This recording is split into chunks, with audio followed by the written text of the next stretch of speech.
ნიტა, ლუკა, დავითი, ლილიანა, თომა, ლუკა, ანა მარია, ზურაბი, ანა და ელისაბედი. ეს ყველაზე ფერადი და მხიარული კონკურსის რანინას ახალი სეზონის სუპერათეულია. უყურეთ რანინა! ქვეყნის მთავარი საბავშვო მუსიკალური შოუ რანინა ეთერში მე-9 სეზონით ბრუნდება. ჩვეული ფორმატი, უცვლელი წესები და ყველაზე გამორჩეული კონკურსანტები. მაყურებელს საზოგადოებრივი მაუწყებლის ეთერში დიდი ზეიმი ელოდება. ვიწყებთ რანინას მე-9 სეზონს. ტრადიციულად განმეორდები ყოველ წელს ამ ტექსტს ვამბობ, რომ კიდევ 10 საუკეთესო ბავშვი იქნება, რომელსაც გაიცნობს ჩვენი მაყურებელი და დარწმუნებული ვარ, რომ როგორც სხვა სეზონებში ეყოლებათ თავისი ფავორიტები და შეუყვარდები ეს ბავშვები. პირდებით ძალიან ბევრ საინტერესო ტურს წელს გავამხელდა, ეს პირველი ტური იქნება შარშანდელი სეზონის ბავშვებთან ერთად დუეტები და ძალიან ბევრი საინტერესო მუსიკალური ნომერი იქნება პირველივე ტურზე და კიდევ გვაქვს ბევრი საინტერესო სიურპრიზები და დაგველოდეთ მაყურებელს ეს მინდა უთხრა, ისიამოვნეთ და რა ვიცი, გიყვარდეთ რანინა. რანინას რიგით მე-9 სეზონი კვლავ 4 ტურის, ნახევარფინალისა და ფინალისგან შედგება. პირველ ეპიზოდში მონაწილეები მაყურებლის წინაშე რანინას წინა სეზონის ბავშვებთან ერთად წარსდგებიან. ბავშვებს უსურვებს წარმატებას, მინდა რა უსურვო ბედნიერება, რადგან უკვე რანინაში რო არიან და სცენაზე რო გადიან და სიმღერას რო ასრულებენ, მათი უნდა იყოს სცენა და უნდა ისიამოვნონ ყველა წამი. მიხარია რომ კიდევ ერთხელ დავდგები ამ ზღაპრულ სცენაზე. ჩემს ცხოვრებაში რომ არა რანინა, არ წარმომიდგენია ჩემი ცხოვრება, იმიტომ რომ რანინამ ჩემი ცხოვრება, ყველაფრით შეცვალა, უფრო განვითარდი მუსიკალურად, უფრო მეტი მეგობარი შევიძინე, უფრო და თან მიხარია რომ ასეთ დიდ მუსიკოსებთან ერთად ვასრულებდი სიმღერას და ძალიან დიდი როლი შეასრულა რანინამ ჩემს ცხოვრებაში.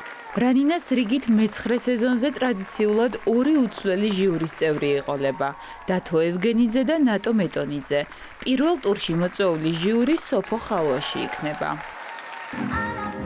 ვოკალი, შესრულება, არტისტიზმი და კოლაბორაცია.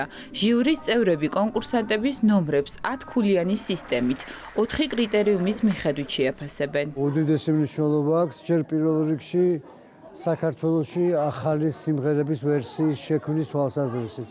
რომ რანინაში იქნება იმ არსებული სიმღერების ვერსიები, სულ ყველა ახალი შემადგენლობით, ახალი გაორკესტრებით. და ეს არის საჩუქარი საქართველოსთვის, იმიტომ რომ ეს ხო ყველაფერი რჩება. და რაც შეეხება ბავშვებს, აქვთ უდიდესი დღესასწაული და გამოცდილება ამას აკიდან. ტრადიცია შეიქმნა ფორმა რანინას ყველა ტურის. და ეს გრძელდება და ეს უკვე კანონიკა არის ერთგვარი, რომელშიც ჯდება აბსოლუტურად ყველა ტური. და რა თქმა უნდა, თითოეული ბავშვი ამას აძლევს თავის ინდივიდუალურ ხიბლს, რაც არის საინტერესო და ყოველთვის სიახლე.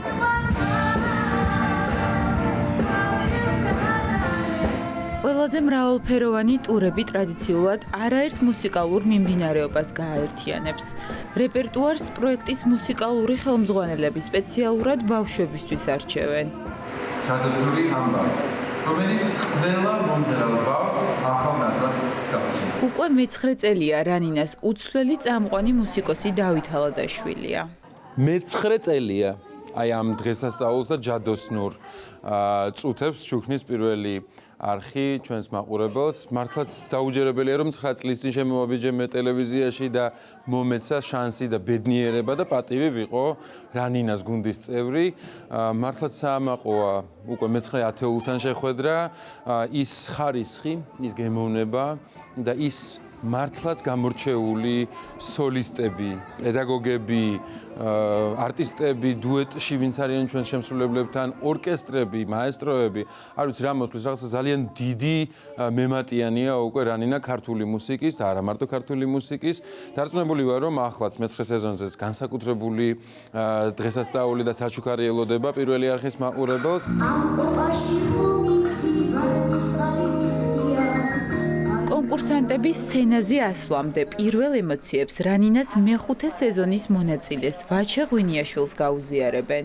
მე ძალიან ბედნიერი ვარ ყოველთვის, როცა რანინასთან რაღაც ჩემი სახელი ჟღერდება, ჩემი როცა ეს მესმის, იმიტომ რომ პირველ რიგში რანინა არის სივრცე, სადაც ყველაზე კომფორტულად გრძნობ თავს. ყოველთვის ვფიქრობდი, რომ ჩემი როლი რანინაში იყო, რომ უბრალოდ მოტივაცია მიიმეცა, გამეხალისებინე და იდეაში თვითონ ეს როლი არის ასეთი, რომ როცა რაღაცას ეკითხები ბავშვს და რაღაცა თითქოს მუხტავ რაღაც ენერგიით, აი რაღაც კითხვას რომ უსვამ, რომელიც ყველას აინტერესებს, რაღაც ემოციაზე თვითონ უწევს თავის ემოციაზე ლაპარაკი და შემდეგ აი ეს მუხტი, შემდეგ ეხმარება რაღაც გამოხატოს უფრო კარგად თავის ემოციები, არტისტიზმი, ვოკალი, უფრო კარგად ჟღერდეს მისი.